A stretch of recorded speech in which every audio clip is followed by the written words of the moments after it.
Bab 393. Kemunculan Master Misterius 1. Hahaha nak, entah apa kamu gila atau aku salah dengar. Katakan lagi berapa banyak yang mau kamu donasikan. Martin tertawa terbahak-bahak hingga perutnya sakit. Akan kudonasikan sebanyak yang aku butuhkan untuk memecatmu, ucap Devan dengan tenang. Oke, kalau kamu benar-benar bisa menyumbangkan 1 triliun ke universitas, aku akan mengundurkan diri, kata Martin dengan sombong. Baiklah, kalau begitu aku akan menyumbang 1 triliun, kata Devan. Oke, ayo, Direktur, cetak surat perjanjian untuk donasi 1 triliun. Baiklah, ucap seorang wanita berambut pirang bergelombang dengan genit. Ini pasti dosen yang sudah tidur dengan Martin. Penampilannya lumayan, tapi tidak sebaik Dana. Dia sedikit lebih muda, sifatnya juga berbeda. Tapi dia bersedia melakukan kemauannya. Makanya dia jadi ketua jurusan sebelum Dana. Segera, surat kontrak donasi dibuat. Apa kamu benar-benar berani menandatangani ini? Martin memandang Devan sambil tersenyum. Kenapa tidak? Devan mengambil pena dan akan meletakkan tanda tangannya. Wali Armini, tunggu dulu. Kali ini, Dana meraih tangan Devan. Dengan memberanikan diri, dia berkata, Wali Armini, apa kamu dengar apa yang aku katakan tadi? Jangan sampai kamu menyesal setelah menyumbang karena donasimu tidak boleh ditarik. Dengan kata lain, sesudah kamu tanda tangan, kamu harus menyumbang, kalau tidak, konsekuensinya akan serius. Aku tahu, Bu dosen Dana, kamu sudah mengatakannya berkali-kali, Devan mengerutkan kening. Bu dosen Dana, apa yang kamu lakukan? Dia ingin menyumbang ke kampus dan melakukan hal terpuji. Kenapa kamu berusaha menghentikan dia? Martin sangat jengkel karena dia tidak bisa mendapatkan dana. Kalau Devan benar-benar berani menandatangani perjanjian ini, ia berjanji akan menghancurkan keluarga Devan. Meskipun Devan benar-benar memberikan 1 triliun, itu akan tetap sama. Saat ini Martin juga memberi isyarat pada dosen Kiera secara diam-diam. Keduanya berkomunikasi diam-diam dan dosen Kiera juga memahaminya. Martin minta supaya dia menambahkan 1 nol ke jumlah donasi. Kalau ditambah 1 angka nol lagi, donasinya bukan 1 triliun, tapi 10 triliun. Dengan deretan angka yang begitu panjang, Devan mungkin tidak akan terlalu memperhatikan. Ya, aku juga ingin memberikan kontribusi kepada masyarakat, Devan tersenyum pada Dana lalu langsung menandatangani. Awalnya, Martin khawatir Devan akan membaca perjanjian donasi lagi sehingga tahu kalau Martin dan dosen Kiera merencanakan sesuatu dengannya. Tapi ternyata, Devan hanya melihat sekilas dan langsung menandatanganinya. Sebentar lagi Devan akan jatuh ke dalam jebakan. Meskipun dia seorang pemuda kaya raya yang punya aset triliunan. Kalau sampai menandatangani perjanjian donasi ini, dia tetap akan bangkrut. Martin langsung mengambil perjanjian donasi, melihatnya dan memastikan bahwa jumlahnya benar 10 triliun. Wajahnya tiba-tiba menjadi sangat senang. La tersenyum dan berkata, kalau begitu, perjanjiannya sudah ditandatangani, kapan kamu akan melakukan pembayaran? Sekarang, jawab Devan. Oke, akuntan kami akan memberinya nomor rekening kampus. Dengan rekening tersebut, Devan langsung mentransfer uang. Bagaimana? Apa uangnya sudah sampai? Martin memandang Devan dan berkata sambil tersenyum. Sudah masuk. Akuntan itu mengangguk dengan gembira, seolah-olah jantungnya akan melompat keluar. Sebagai universitas terkenal, Universitas Doujin menerima sumbangan dari banyak orang sukses setiap tahunnya. Tapi dia belum pernah melihat sumbangan sebesar ini dalam hidupnya. Pemuda ini terlihat biasa saja. Tapi ternyata dia punya banyak uang. Saat ini, Dana juga tercengang.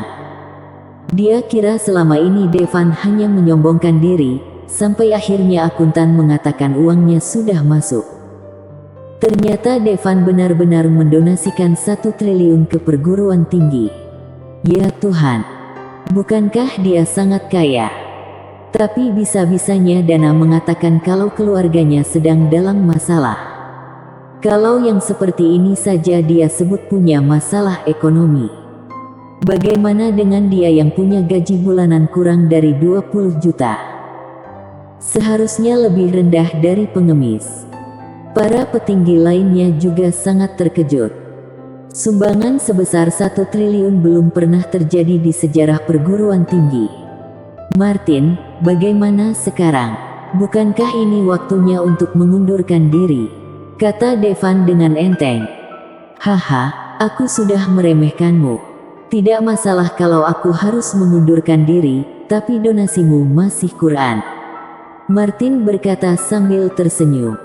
Oh, Devan memandang Martin dengan enteng. Kamu setuju menyumbangkan 10 triliun untuk perguruan tinggi, tapi kamu baru menyumbang 1 triliun, jadi masih kurang 9 triliun. Senyum di wajah Martin menjadi lebih lebar. Apa maksudmu? Semua orang menatap curiga begitu Martin mengatakan ini. Tadi, bukankah Devan jelas-jelas setuju untuk menyumbang 1 triliun? Kenapa jadi 10 triliun? Martin mengangkat surat perjanjian dan berkata, semuanya, perhatikan baik-baik. Apa di surat ini tertulis 1 triliun atau 10 triliun? Ini 10 triliun. Apa yang terjadi? Semua orang terbelalak. Namun tak lama kemudian, Dana mengerti. Martin, kamu sengaja melakukannya, kan? Katanya sambil mengertakkan gigi.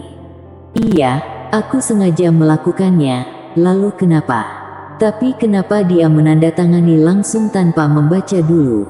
Nak, kamu harus membayar 9 triliun sisanya. Martin mencibir, wah, aku tidak menyangka kamu benar-benar menghabiskan 1 triliun. Tapi mungkin aset keluargamu kurang dari 5 triliun, tapi memangnya kenapa?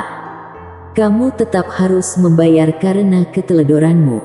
Setiap sen uang yang keluargamu dapat akan menjadi milik kampus.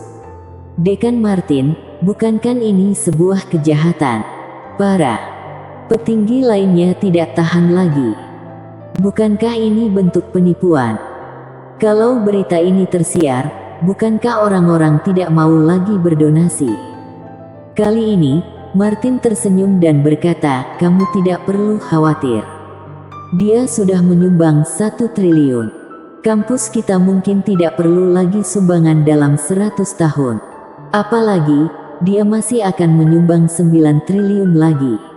Dasar tidak tahu malu. Dana marah sampai gemetar, tapi dia tidak bisa apa-apa. Nak, kalau kamu tidak bisa membayar, adikmu akan dikeluarkan. Martin tersenyum menang. Tapi saat ini, ekspresi Devan sangat tenang. Dia berkata dengan tenang, akuntan, coba baca ulang. Transfer yang aku buat 1 triliun atau 10 triliun? Akuntan berkata dengan yakin, aku baru saja baca, jumlahnya 1 triliun. Saat ini, akuntan pun sedikit ragu. Mungkinkah dia salah lihat? Baca lagi baik-baik, kata Devan. Akuntan kemudian memeriksanya lagi. Benar-benar 10 triliun. 10 dan 100, 1 miliar, 1 triliun, 10 triliun. Sebagai seorang akuntan, dia biasanya membaca sekilas jumlah uang hanya dengan melihat panjang angkanya. Sekilas dia baca jumlahnya 1 triliun. Tapi ternyata dia sudah melakukan kesalahan. Setelah menghitung dengan cermat, dia sadar angka nolnya melebihi nominal 1 triliun. Bersambung. Bab 393. Kemunculan Master Misterius 2. Ini benar-benar 10 triliun. Akuntan itu gemetar. 1 triliun saja sudah mengejutkan dia. Tapi Devan ternyata sudah mentransfer 10 triliun. 10 triliun sendiri bisa membeli setengah dari perguruan tinggi. Tapi apa Devan tidak tahu kalau perjanjian donasinya mengatakan 10 triliun, dan dia memberi 10 triliun begitu saja. Tentu saja Devan tahu yang tertulis di perjanjian 10 triliun. Sebelumnya, gerak-gerik Martin dan dosen Kiera sangat sulit diketahui, tapi Devan bisa tahu apa yang mereka rencanakan. Diperkirakan keduanya sudah bersekongkol. Ketika Devan melihat perjanjian, dia membaca kalau jumlah donasi yang tertera di perjanjian ternyata 10 triliun. Tapi, bagi Devan, uang hanyalah sekedar angka. Kartu AM-nya bisa melakukan transfer sampai 10 triliun. Tapi asetnya jauh di atas 10 triliun. Karena dividen yang diberikan perusahaan Gavin kepadanya sudah melebihi 10 triliun. Tidak ada perbedaan bagi Devan ketika dia harus menyumbang 1 triliun atau 10 triliun. Apalagi menyumbang ke perguruan tinggi yang akan memberikan kontribusi besar. Oleh karena itu, Devan langsung menandatangani perjanjian donasi tersebut. Saat ini, tidak ada yang bisa berkata-kata. Hingga beberapa saat kemudian, tempat tersebut riuh dengan tepuk tangan. Tuan Armot, terima kasih banyak. Beberapa petinggi yang sudah tua sampai meneteskan air mata. 1 triliun saja sudah sangat mencengangkan. Apalagi 10 triliun yang benar-benar tidak pernah mereka bayangkan. Tuan Armot, atas nama semua dosen dan siswa di sini, aku berterima kasih kepadamu. Bahkan para petinggi juga langsung membungkuk kepada Devan. Dengan donasi 10 triliun Universitas Doujin bisa melakukan apapun. Kalau ada yang punya ide, tidak usah ragu untuk mengatakannya. Tuan Armot, kampus kita akan membangun gedung dengan namamu sebagai ucapan terima kasih atas kemurahan hatimu. Kita juga harus mendirikan patung untuk Tuan Armot. Mendengarkan ide orang-orang yang semakin berlebihan, Devan dengan cepat berkata, boleh saja membangun gedung, tapi tidak perlu patung. Semuanya tergantung pada Tuan Armot. Tuan Armot, kamu ingin memberi nama apa untuk gedungmu? Devan berpikir sejenak dan berkata, sebut saja Gedung Demini. Nama yang bagus. Semua orang bertepuk tangan. Kalau Devan mau menamainya Gedung Peler Anjing, mungkin para petinggi juga akan setuju. Sekarang, bisakah kita memecat orang sialan ini? Tanya Devan sambil menyipitkan matanya. Kenapa kamu mau memecat aku? Pada saat ini, Martin benar-benar bingung. Aku ingin melaporkan kalau Dekan Martin menerima suap. Aku juga mau melaporkan kalau Martin memanfaatkan posisinya untuk memaksa dosen dan murid perempuan supaya tidur dengannya. Aku mau lapor. Untuk sementara ini, banyak orang yang melaporkan kelakuan Martin. Ketika dia menjadi dekan, semua orang menutup mata. Tapi sekarang berbeda. Ketika ada seseorang yang bisa berdonasi 10 triliun, dialah yang paling berkuasa. Menghancurkan Martin akan sangat mudah. Tidak ada yang perlu dikhawatirkan.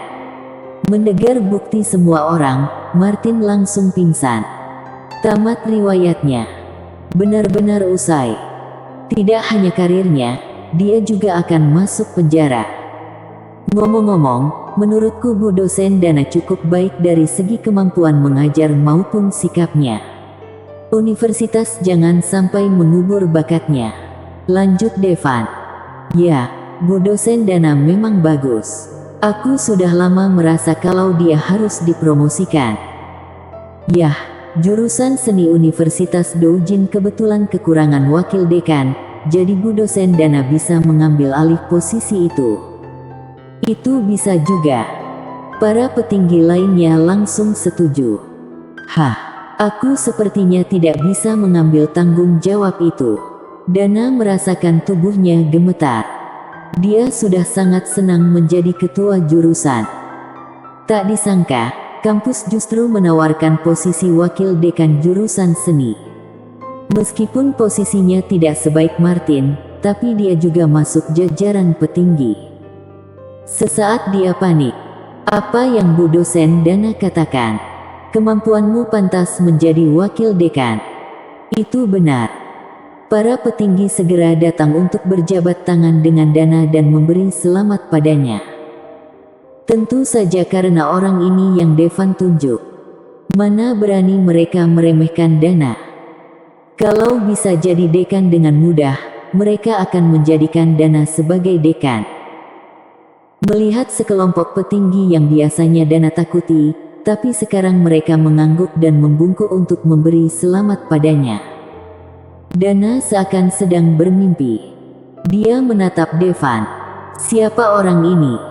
Kenapa bisa uangnya banyak sekali? Dengan 10 triliun, dia bisa membuka perguruan tinggi di tempat yang sama. Bu dosen Dana, apa rasanya seperti mimpi? Sebenarnya, Marnya, yang kamu lihat hanya sebagian kecil dari kemampuan kakakku. Kakakku 100 kali lebih kuat dari yang kamu kira. Armini memeluk lengan Dana dan tersenyum. Apa yang sedang dia lakukan? Dana langsung bertanya. Bu dosen Dana, pertanyaanmu benar-benar membuatku bingung. Karena aku juga tidak tahu, kata Armini dengan mulut berkedut. Armini, meskipun kamu punya kakak yang hebat, kamu tetap harus belajar keras untuk meningkatkan kualitas dirimu sendiri, Dana memperingatkan.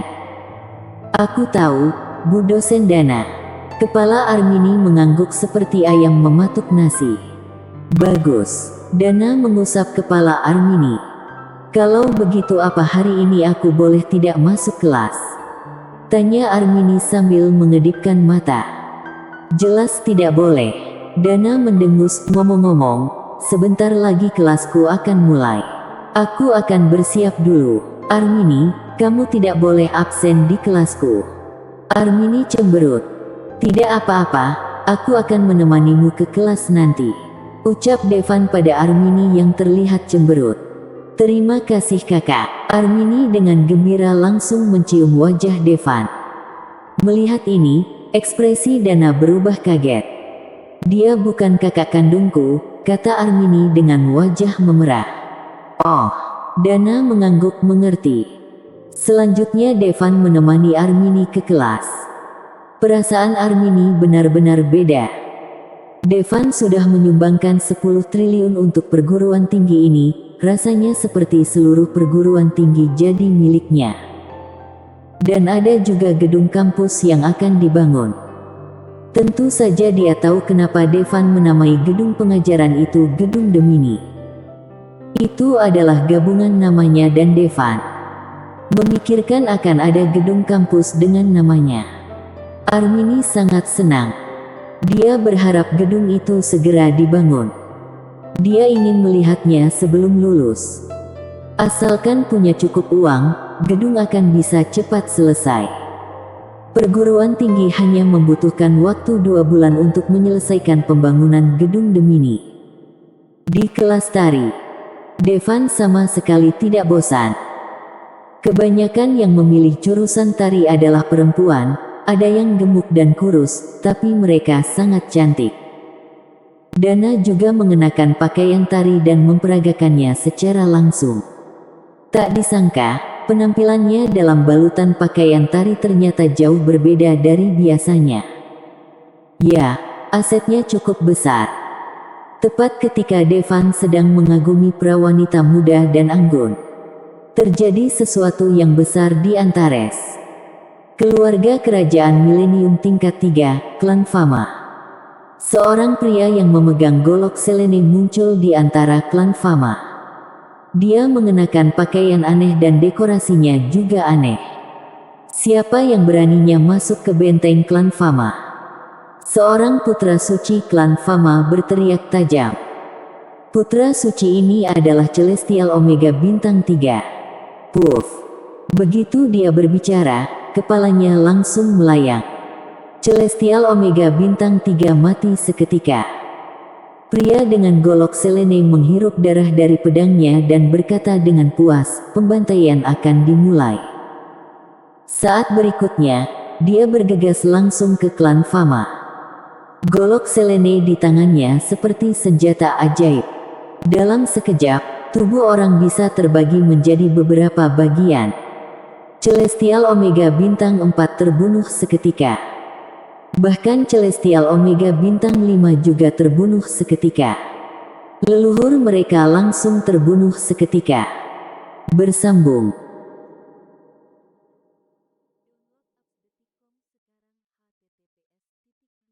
Bab 394. Dasar Babi. 1. Seorang Celestial Eternal dari keluarga kerajaan tingkat 5 terbunuh seketika. Mahatma keluarga kerajaan tingkat 6 terbunuh seketika. Di keluarga kerajaan tingkat 7, klan Chatako. Leluhur klan Chatako yang sedang meditasi langsung melotot. Dia melihat banyak anggota klan Chatako dibantai dan mayat mereka berserakan di mana-mana. Aku akan menghancurkanmu. Mahatma Bintang 8 melepaskan auranya, terasa sangat menakutkan. Leluhur klan Chatako bergegas menuju pria misterius itu dengan marah. Puff! Pria misterius itu mengeluarkan pisaunya dengan tenang dan menebas tenggorokan hanya dengan sebuah gerakan santai. Leluhur keluarga kerajaan tingkat 7, cuma segini. Pria misterius itu kesal. Dan di saat itu juga, di berbagai penjuru bumi, orang-orang misterius yang mengenakan kostum yang sama berdatangan. Mereka mulai membantai orang-orang secara langsung. Tidak peduli apa dia master dari dunia luar, klan Hiden, keluarga kerajaan, atau keluarga kerajaan milenium. Di matanya, mereka semua sama. Tidak ada yang bisa memberi perlawanan dan terbunuh seketika. Saat ini, seluruh master di Antares panik. Hari pembantaian sudah dimulai. Sekelompok babi ini sangat lemah dibanding dari tahun-tahun lalu, jadi kurang seru. Apa pecundang seperti ini bisa disebut master? Bahkan babi saja lebih kuat dari mereka. Hidupmu cuma membuang-buang oksigen, jadi matilah. Pria misterius itu membunuh tanpa pandang bulu. Sambil menghina. Waktu kemunculan mereka hanya 7 hari. Jadi, mereka harus memanfaatkan setiap momennya. Bunuh master sebanyak mungkin. Inilah hari kematian. Datangnya hukuman dari surga. Sebenarnya, ini bukanlah suatu keharusan atau cara untuk menekan para master di Antares. Sebaliknya, mereka adalah sekelompok master dari luar Antares. Bagi mereka, Antares ibarat semut di wilayah kekuasaan mereka. Biasanya, mereka tidak peduli dengan apa yang dilakukan semut. Namun tiba-tiba suatu hari, seekor semut yang sangat besar muncul di antara sekelompok semut. Begitu besarnya sehingga mengancam keberadaan mereka. Sejak saat itu, pembantaian akan dimulai. Master yang tak terhitung jumlahnya akan turun dan membantai prajurit Antares. Dengan begini, kekuatan Antares tidak akan meningkat. Bahkan tidak akan bisa melampaui Valkyria. Sebab, begitu kekuatan setingkat Valkyria muncul di Antares, mereka akan bisa merasakannya. Mereka menganggap Antares sebagai tempat berburu mereka. Ini seperti ketika datang sekelompok babi hutan dan kemudian manusia mulai memburu mereka. Di mata kelompok orang misterius ini, manusia dan babi hutan mempunyai karakter yang sama. Mereka tidak akan bisa memusnahkan umat manusia, tapi mereka juga tidak akan membiarkan umat manusia berkembang. Sejak saat itu, ada keyakinan tentang hari kematian. Begitu muncul Master Valkyria di Antares, Tuhan akan menurunkan hukuman dari surga untuk membunuh Valkyria. Tapi sebenarnya, mereka bukanlah dewa. Hanya saja ia jauh lebih kuat dibandingkan manusia di Antares. Satu-satunya cara untuk bertahan hidup adalah dengan memasuki alam rahasia. Namun memasuki alam rahasia belum tentu aman. Sebab, alam rahasia mungkin lebih berbahaya. Hari kematian hanya akan berlangsung selama 7 hari. Jika bisa bertahan selama 7 hari, mereka akan baik-baik saja. Tentu saja ada syaratnya, yaitu Master Valkyria di Antares harus dibunuh. Jika Master Valkyria tidak dibunuh, hari kematian akan terus berlanjut. Tidak ada perbedaan ketika menyembelih manusia dan menyembelih hewan. Menghadapi sosok seperti mereka, tidak peduli itu Celestial Omega, Celestial Eternal, Mahatma, atau bahkan Imperial Hasta, mereka tidak akan mampu melawan. Sebab, mereka yang datang bisa membunuh Valkyria yang muncul di Antares. Jika dibandingkan tingkat Valkyria dan yang di bawahnya, mereka berbeda jauh. Tidak perlu diragukan lagi. Jika Valkyria dari Antares mati, maka mereka hanya bisa membantai selama 7 hari. Tapi kalau Valkyria Antares masih hidup, pembantaian mereka tidak akan ada batasnya. Karena kelompok manusia babi ini punya kemampuan reproduksi yang super cepat. Selama tidak membunuh semuanya, mereka akan segera tumbuh kembali. Selain itu, tidak masalah jika membunuh mereka semua. Tapi, pada dasarnya tidak realistis kalau harus membunuh semua manusia dalam waktu 7 hari. Oleh karena itu, mereka tidak langsung mencari Valkyria. Mereka ingin membantai dulu, baru kemudian cari Master Valkyria. Mereka menganggap perburuan ini sebagai permainan. Aku sudah membunuh 8.000 babi. Hah, kamu baru 8.000, tapi aku sudah 10.000 babi. 10.000 bukan apa-apa. Kudengar Kalax sudah membunuh 30.000. Dasar gila. Pria misterius itu membunuh dan berbincang-bincang pada saat yang sama. Mereka baru tiba beberapa jam yang lalu. Lebih dari 200.000 orang di Antares sudah dibantai. 200.000 adalah angka yang sangat banyak. Tapi untuk mereka, ini hanya 200.000 babi yang mati. Apalagi tujuan mereka kali ini bukanlah 200.000, tapi 2 juta, bahkan kalau bisa 20 juta, dan yang paling baik, 200 juta. Dengan waktu yang terbatas, semakin banyak membunuh, semakin baik. Bunuh semua Master Antares. Dengan begini, pertumbuhan kelompok babi berikutnya akan memakan waktu lebih lama. Jangan bunuh aku, maafkan aku. Aku masih punya anak. Pada awalnya, orang-orang tidak takut. Mereka berani bangkit dan lawan. Namun semakin lama mereka sadar, kelompok misterius ini terlalu kuat. Di Antares tidak ada yang setingkat dengan mereka. Meski begitu, tidak semua orang yang datang kali ini adalah Valkyria ke atas. Namun level terbawah mereka Imperial Hasta, Imperial Pincep, dan Imperial Trius. Master Valkyria pun banyak. Tapi orang-orang tidak bisa bertahan. Yang bisa mereka lakukan hanyalah memohon belas kasihan. Sayangnya, mereka kesini seakan sedang menyembelih hewan. Membantai tidak pandang bulu. Tidak peduli apa dia wanita hamil, apa punya anak, mereka semua akan dibunuh. Untungnya, target utama mereka adalah mereka yang memiliki kekuatan tingkat tinggi. Mereka jarang membantai warga sipil. Bukan berarti mereka tidak akan menyerang warga sipil. Hanya saja mereka malas kalau harus buang-buang tenaga. Lagi pula, warga sipil tidak punya pelatihan apa-apa. Tidak mungkin jadi ancaman bagi keberadaan mereka. Tentu saja, mereka bukannya tidak akan menyerang warga sipil. Tapi terkadang, seperti ketika manusia melihat sarang semut, mereka langsung menginjaknya semuanya. Kemudian semut-semut itu akan melarikan diri dengan panik. Apa para master akan mengejar atau tidak sepenuhnya bergantung pada suasana hati mereka. Bagi mereka, Entah itu pejuang dari Antares atau manusia biasa. Mereka semua babi.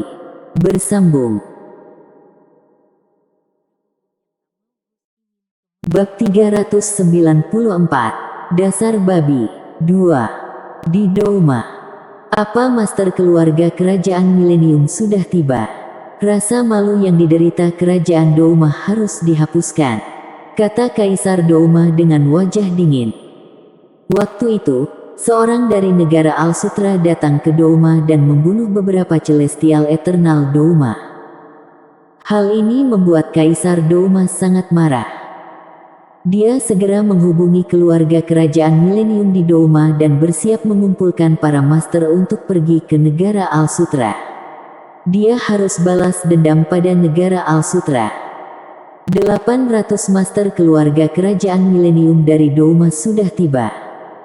800 orang ini berasal dari keluarga kerajaan milenium dan mereka semua adalah master terkuat. Di antara mereka, yang terlemah adalah Celestial Omega. Ada banyak Celestial Eternal, master tingkat Mahatma dan ada juga sejumlah tokoh penting. Bahkan ada Imperial Hasta. Ini adalah pertama kalinya Douma mengirimkan master sebanyak ini. Pasukan sekuat ini benar-benar tidak terkalahkan. Melihat begitu banyak master datang, Kaisar Douma mengangguk puas. Aku akan merepotkan kalian semua. Di hadapan para master super ini, bahkan Kaisar Douma harus bersikap sopan. Mereka cuma master dari negara Al-Sutra, bisa kita hancurkan hanya dengan mengangkat tangan, kata seorang Imperial Hasta dengan tiba-tiba. Ayo pergi. 800 master siap berangkat.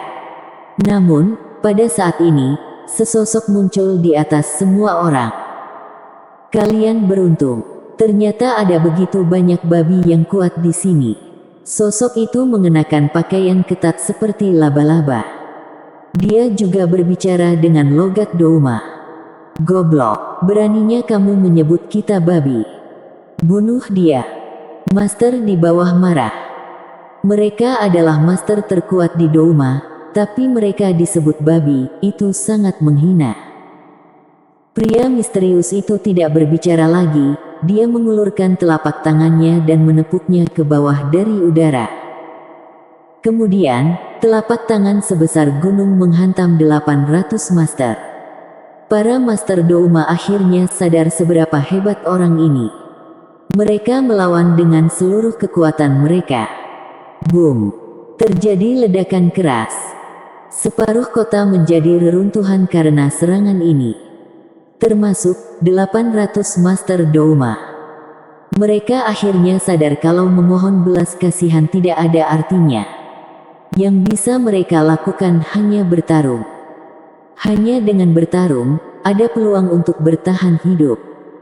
Saat ini, masyarakat Antares tidak tahu kalau orang-orang ini akan pergi dalam 7 hari dan tidak akan memusnahkan Antares kalau mereka sudah membunuh Valkyria. Tapi yang orang-orang lihat, mereka di sini untuk memusnahkan Antares. Semua manusia akhirnya bersatu, bergabung untuk melawan. Saat ini, orang-orang dunia luar dapat memainkan peran yang lebih penting daripada para master. Antares sudah berkembang pesat. Sudah banyak senjata ampuh. Khususnya senjata nuklir yang adalah senjata pembunuh yang paling mematikan. Menghadapi para pembunuh, senjata nuklir akan menjadi pilihan terakhir. Banyak pesawat tempur yang lepas landas dan artileri ditembakkan. Dasar serangga pengganggu. Tapi ternyata, menghadapi rudal, mereka tidak takut sama sekali. Rudal-rudal itu bahkan tidak bisa menembus aura pelindung tubuh mereka. Seorang pria misterius bahkan menangkap rudal dengan tangannya. Membelah menjadi 2. Dan juga sniper dan peluru artileri lebih tidak berguna. Kecepatan orang-orang ini sangat tinggi. Tidak mungkin mengenai mereka. Aliansi sekutu dibentuk dan terdiri dari banyak negara. Di antara mereka, tidak hanya ada master, tapi juga kekuatan dari orang-orang biasa. Sekarang, di saat kelangsungan hidup umat manusia dipertaruhkan, seluruh umat manusia harus bersatu untuk melawan penjajah. Jelas sekali, kedatangan makhluk misterius ini jelas bukan dari Antares. Mereka mungkin datang dari alam rahasia, atau mungkin datang dari tempat yang lebih misterius. Tapi bagaimanapun, mereka bukan dari Antares. Pada dasarnya, Master tidak akan bisa melawan mereka.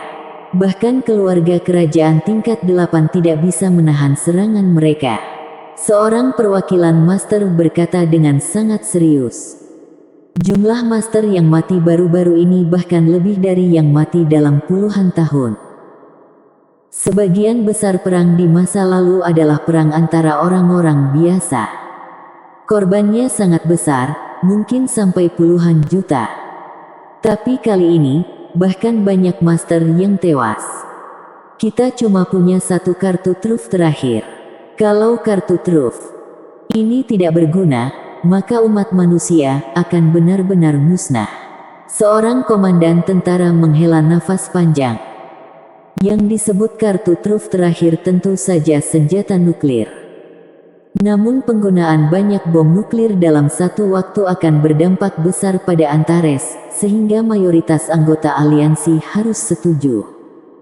Setuju untuk segera diluncurkan. Segera luncurkan.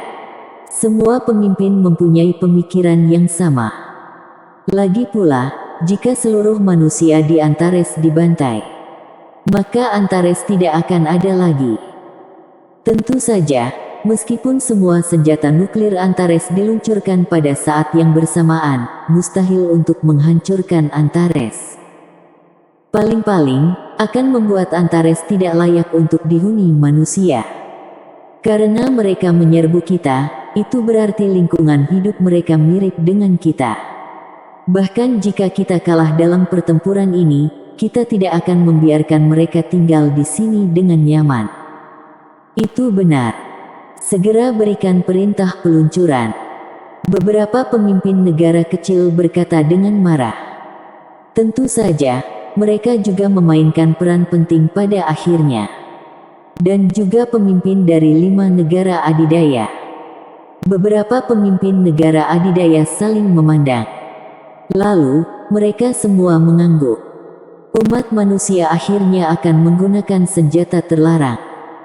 Senjata nuklir tercepat memiliki kecepatan lebih dari 20 kali kecepatan suara. Mustahil mereka bisa menghindar, tapi syaratnya adalah mereka tidak tahu rencana kita. Kata seorang jenderal dengan melirik jutaan orang di bawah. Meluncurkan senjata nuklir bukan berarti mereka pasti berhasil. Tapi mereka juga tidak akan diam dan tidak melakukan apa-apa. Jadi, kita butuh seseorang untuk menarik mereka. Tapi orang itu pasti tidak akan selamat, kata sang jenderal dengan tegas. Aku tidak akan menyesal meski aku mati. Tidak ada penyesalan kalaupun aku mati. Jutaan orang berteriak serempak. Tentu saja tidak cukup Master saja yang menarik mereka. Prajurit biasa juga perlu berpartisipasi. Tapi mereka tidak takut sama sekali. Berangkat. Pada akhirnya, para Master dan pasukan biasa dibagi menjadi ratusan kelompok untuk menarik perhatian para Master misterius. Selama targetnya sudah berkumpul, nuklir akan segera diluncurkan dan mereka semua akan mati. Dan saat ini, para pejabat tidak lagi menyembunyikan apapun dari orang-orang. Bagaimanapun, ini adalah masalah hidup dan mati bagi seluruh umat manusia. Mereka berhak tahu siapa yang berjuang sampai berdarah-darah untuk mereka. Jika pada akhirnya gagal, mereka juga akan tahu kalau peradaban manusia akan segera berakhir. Saat ini, semua media dan semua stasiun TV di Antares menayangkan konten yang sama. Aku minta maaf karena mengumumkan berita ini kepada kalian. Antares sedang menghadapi krisis yang belum pernah terjadi sebelumnya. Sekelompok alien menginvasi Antares dan membantai teman-teman kita semua. Layar menunjukkan begitu banyak master dibantai oleh orang-orang misterius. Mereka kejam dan tak kenal ampun. Membunuh tanpa ragu. Tampak di mata mereka yang mereka sembelih bukanlah manusia, tapi seperti hewan ternak. Bahkan ada drone dari orang-orang misterius yang menangkap manusia dan memakan mereka. Sebuah pemandangan berdarah dan brutal. Tapi jangan khawatir, kita sudah mengiring sekelompok pasukan yang akan melawan mereka mati-matian. Mereka adalah pasukan penjaga terakhir Antares dan pahlawan kita. Saat ini, seluruh umat manusia akhirnya tahu tentang invasi yang sedang berlangsung di Antares. Semua orang menjadi panik. Jangan takut, mereka akan melindungi kita. Aku sudah menabung selama lebih dari 10 tahun dan baru saja membeli rumah. Apa gajiku yang cuma UMR akan berkurang lagi? Hancurkan saja mereka, aku sudah lelah. Mendengar tentang invasi alien, ada reaksi berbeda dari orang-orang. Yang paling takut adalah orang-orang kaya. Bagaimanapun, mereka memiliki harta yang sangat banyak. Mereka sudah merekrut para master dari mana saja untuk melindungi mereka dan harta mereka. Tapi saat ini seakan semuanya bisa hilang. Tapi mereka yang punya kehidupan sulit dan miskin tidak menganggap ini masalah besar. Kehidupan tidak pernah adil sejak mereka dilahirkan. Tapi sekarang, mereka akhirnya bisa merasakan kalau semua orang akan memiliki nasib yang setara. Tentu saja, hanya sedikit orang yang seperti ini. Kebanyakan dari mereka tidak ingin mati. Mereka berdoa dalam hati, supaya umat manusia bisa memenangkan pertempuran ini. Media hanya mengatakan bahwa ada master dan tentara yang berperang melawan alien, tapi tidak mengatakan bahwa senjata nuklir akan digunakan. Lagi pula, jika alien tahu mereka akan menggunakan senjata nuklir, mereka akan menghindar. Maka tidak akan ada gunanya. Tapi pada dasarnya semua orang mengikuti berita tentang pertempuran ini. Puf-puf. Satu demi satu, master diubah menjadi kabut darah dengan serangan makhluk misterius. Lemah, lemah, lemah. Dibandingkan dengan babi sebelumnya, babi kali ini bahkan lebih lemah. Membosankan, kalau begini mungkin kita bisa membunuh mereka semua dalam waktu kurang dari 7 hari. Aku harap Valkyria di Antares tidak akan mengecewakan kita. Kita pasti akan tetap kecewa. Bagaimanapun juga kita punya 5 Valkyria. Mana mungkin seekor babi yang baru saja naik menjadi Valkyria bisa mengalahkan kita. Alien membunuh manusia tanpa ampun. Mereka masih juga mengeluh karena manusia terlalu lemah. Tidak ada yang bisa membuat mereka puas. Bersambung.